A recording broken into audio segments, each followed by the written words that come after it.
இயேசுவிற்காக எழும்பீடு ஊழியங்கள் நடத்தும். இக்கரையிலிருந்து அக்கறையில் போகிற வழியில் என்ன நடக்கும் பாருங்கள், பார்ப்போம். தேவ செய்தி சுவிசேஷகர் ஜி. நிஷாந்த். பிப்ரவரி 9 ஞாயிற்றுக்கிழமை மாலை 5 மணி முதல் இரவு 8 மணி வரை.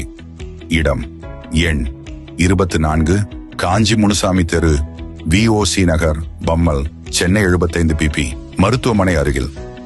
தொடர்புக்கு 97-910-288-55 மற்றும் 74487-5484.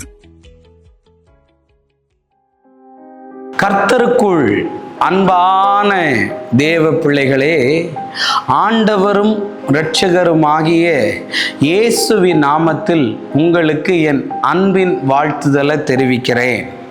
இந்த நல்ல நாளிலேயும் சங்கீதம் 119 அதனுடைய 18வது வசனத்தை வாசிக்கிறேன். உமது வேதத்தில் உள்ள அதிசயங்களை நான் பார்க்கும்படிக்கு என் கண்களை திறந்தருளும் என்று சங்கீதக்காரன் கேட்கிறத பார்க்க முடியும். இன்னைக்கு என் மெசேஜோடைய தலைப்பு என்ன தெரியுமா? என் கண்களை திறந்தருளும் என்று சங்கீதக்காரன் கேட்டான். ஆனால் இன்னைக்கு நான் உங்ககிட்ட சொல்கிறேன், என் கண்ணை நீர் தினம் தினம் திறங்கன்னு பேச விரும்புகிறேன். ஏன் பிரதர், எனக்கு கண்ணு நல்லா தானே தெரியுது, ஏன் அந்த கண்ணை திறக்கணும்னு சொல்கிறீங்கன்னு கேட்குறீங்களா? ஆண்டவர் சில நேரத்தில் சொல்லியிருக்கிறார் பாருங்க, நீங்கள் கண்கள் இருந்தும் குருடராக இருக்கிறீர்கள் என்று. அதனால தான் அந்த குருட்டு கண்ணை திறக்கணும்னு சொல்லி நான் இன்னைக்கு உங்களுக்காக ஜெபிக்க போகிறேன். பவுல் சவுலா இருந்த நாட்களில் அவன் கண்ணை ஆண்டவரை பார்க்க முடியாதபடிக்கு கட்டி வச்சிருந்தது. அதனால தான் அவன் கண்களிலே ஒரு ஒளி பட்ட உடனே மீன் செதில் மாதிரி நிறைய காரியம் விழுந்தது என்று வேதத்தில் எழுதியிருக்கு. இன்னைக்கு சரியாய் கர்த்தருடைய அற்புதத்தை பார்க்க முடியாதபடி, கர்த்தரை பார்க்க முடியாதபடி இருக்கிற, பாதை தெரியாத குருடன் குருடியை போல இருக்கிற உன் கண்களை வேதத்தின் அதிசயங்களை காணும்படி கர்த்தர் திறப்பாராக. ஷபரபாலபா. உங்களுக்கு காண்பிக்கிறேன். ஆதியாகமம் 21வது அதிகாரம் அவனுடைய 19வது வசனத்தை பாருங்க.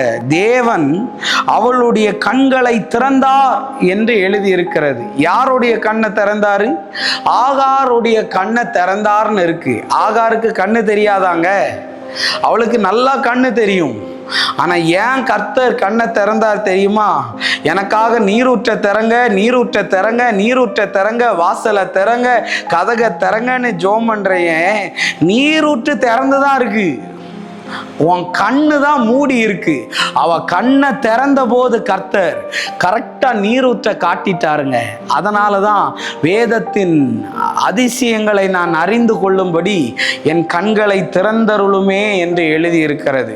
பிலேயாமுடைய கண்ணை கர்த்தர் திறந்த உடனே அவன் நிறைய தீர்க்க தரிசன வார்த்தைகளை சொல்லும் போது சொல்றான், இஸ்ரவேல் ஜனங்களுக்கு விரோதமா மந்திரத்தை பண்ண முடியாது, சூனியத்தை பண்ண முடியாது, அவங்கள சபிக்க முடியாதுன்னு அறிந்து கொண்டான். இன்னைக்கு நான் உங்களை பார்த்து சொல்ல வரேன், உன் கண்ணு திறக்கப்படுவதாக. எங்கே நீரூற்று இருக்கிறதோ அதை பார்க்கும்படி உன் மனக்கண்களை கர்த்தர் திறப்பாராக. அன்னைக்கு எம்மாவூர் சீஷர்களோட தேவன் நடந்து செல்லுகையில் வசனத்தினுடைய விளக்கத்தை காட்ட கர்த்தர் மனக்கண்களை திறந்தருளினார். இன்னைக்கு அது இருட்டா இருந்துட்டு நீ இந்த கண்ணை வச்சு பார்த்தனா எங்கேயும் வெளிச்சம் தெரியாது. இன்னைக்கு கர்த்தர் சொல்றாரு, உன் கண்ணை திறப்பார். ஷபரபாலபா. நீரூற்று எங்க இருக்குன்னு தேடிக்கிட்டே இருக்கிறையா? ஆசீர்வாதம் எங்க இருக்குன்னு தேடிக்கிட்டே இருக்கிறையா? உன் கண்ணை கர்த்தர் திறப்பார். வேதத்தின் அதிசயங்களை எல்லாம் காணும்படி என் கண்களை திறந்தருளும். இன்னைக்கு அதிசயத்தை பார்க்க உன் கண்ணை கர்த்தர் திறப்பா. நம்ம ஜெபிப்போம். அன்பான நல்ல ஆண்டவரே, இந்த நேரத்திற்காக நன்றி சொல்லுகிறேன்.